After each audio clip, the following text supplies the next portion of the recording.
Welcome back everybody to another BenguFarm training video. In today's video we're going to talk about the integration of a Tru-Test SRS2, XRS2 and XRS2I into BenguFarm. Now this is a work scenario where you will enter data on the EID readers itself and import that data into BenguFarm. Please watch our other videos to see how you will use the EID reader with BenguFarm Mobile. For you to be able to use your EID reader in BenguFarm, the EID reader's device drivers need to be installed. Please follow Tru-Test instructions on how to install the device drivers. The Tru-Test data link program should be closed.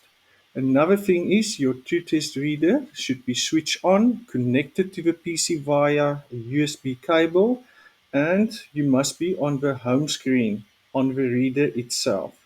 Once all that is in place, you can go to the interface function in BenguFarm, and that is located under Data Send and Import, Import, and Tru-Test SRS2 XRS2 EID Readers.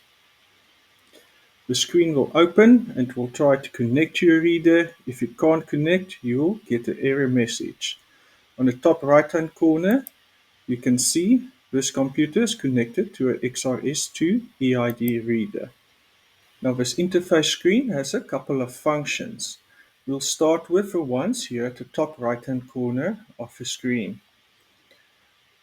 This one says upload VID-EID tag list. So what this will do is it will go and look in your BenguFarm to all the animals that has EIDs in BenguFarm and will upload a list of the visual IDs together with the EID to the reader.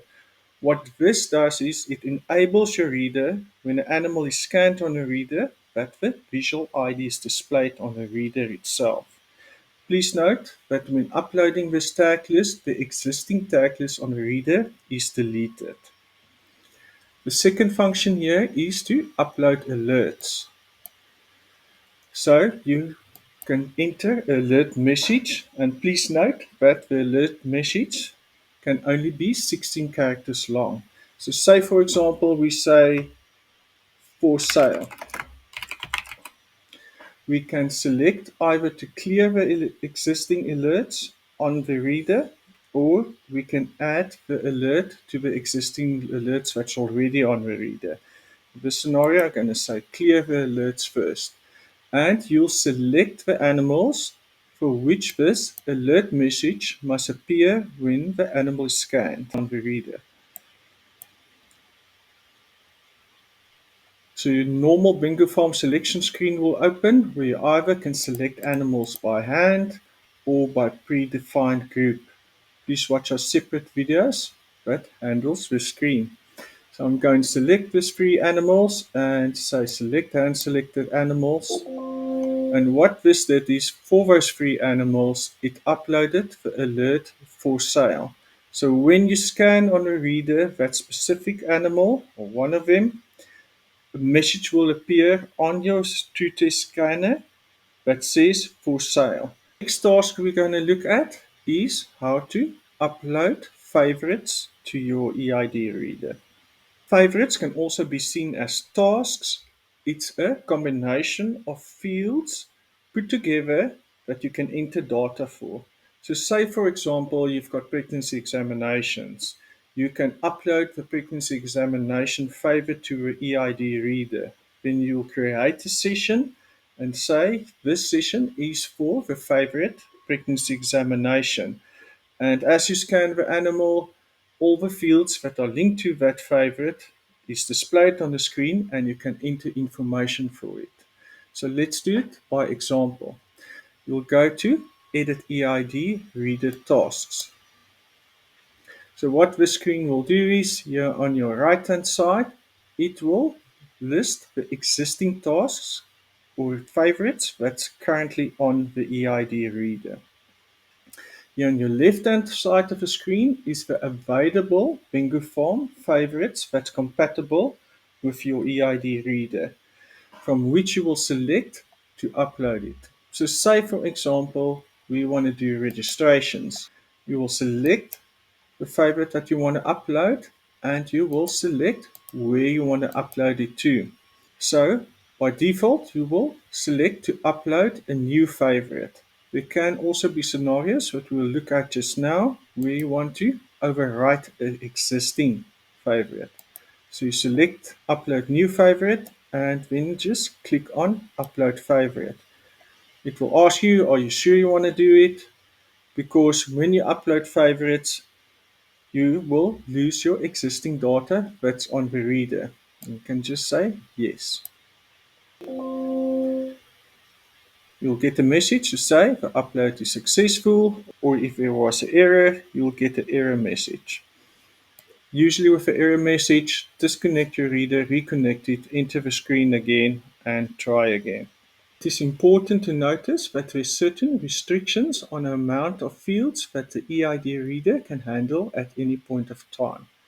It can handle 16 fixed fields, such as birth date. A fixed field will be only once in an animal's lifetime. An animal can't have more than one birth date. It can also handle 16 session fields. Session fields will change during the lifetime of the animal. For example, a weight. An animal will have different weights during its lifetime.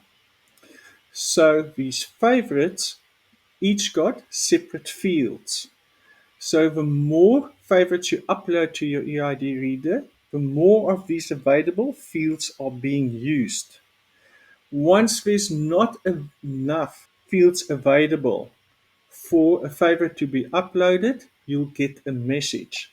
So let's take one with lots of fields, and we're going to upload this to a new favorite position. Yes, we want to do it.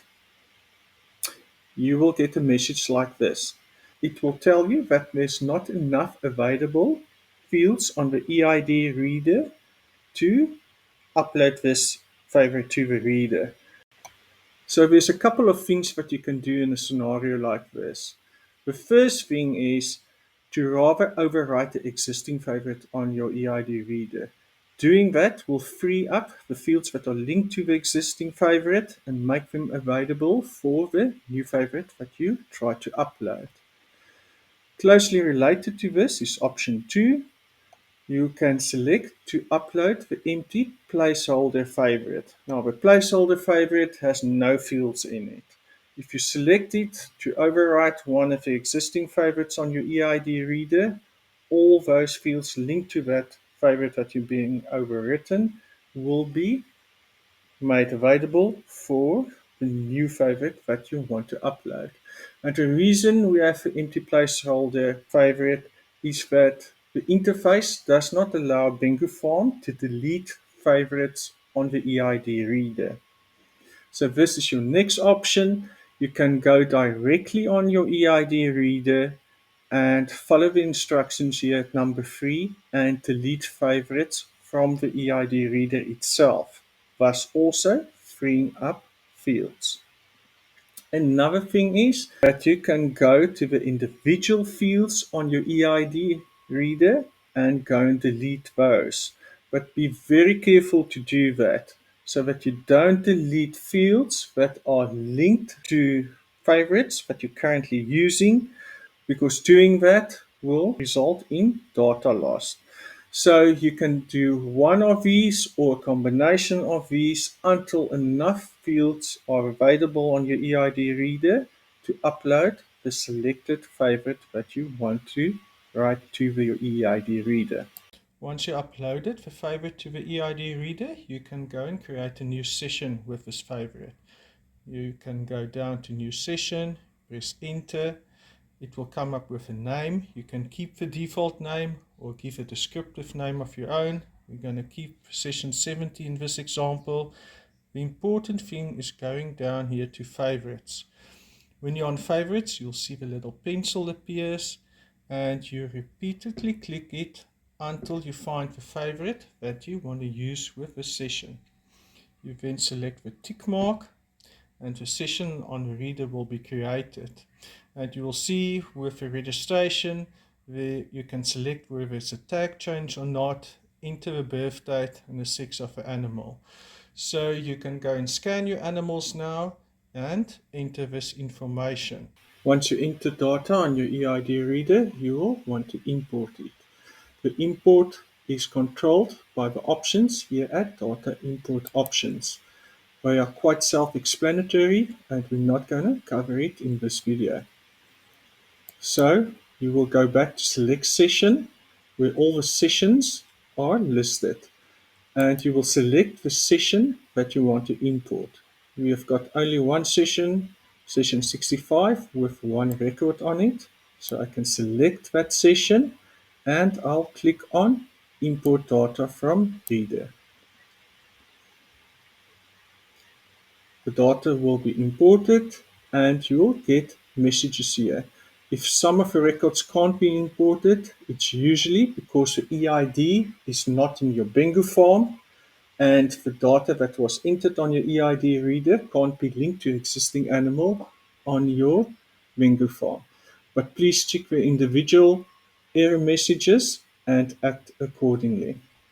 There can also be a scenario where you want to save the data to a file and then you can select this option here at the bottom left hand side. You will save raw EID reader data to file during import. So if I import now, you'll get a save dialog where you can save the data to.